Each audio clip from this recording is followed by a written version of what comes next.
Hey, y'all, come look at this. हमारा तो ये भाई है, आज एक्सीडेंट करके एक लोग को मार दिया। ठीक है, मार के देखो, हाँ ठैंक दिखाओ, ठैंक दिखाओ, एक बार ठैंक दिखाओ। 10 मिनट के अंदर पुलिस थाने से निकल के आया, हमने निकाला।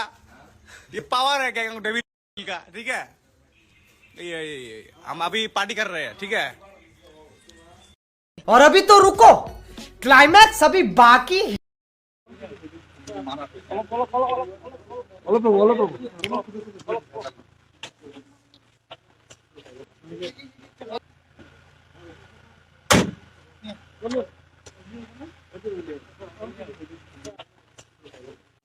अभी तक 2 आदमी पकड़ा गया है। जिस आदमी ने वीडियो बनाया अकीरुल इस्लाम अलियास नूर नबी, वो हालाकुरा एरिया से पकड़ा गया है। और दूसरा जो लड़का ने एक्सीडेंट किया था मिनाजुल करीम, वो गौरीपुर का इलाके से अभी पकड़ा गया है। 2 आदमी अभी तक अरेस्ट हुआ है।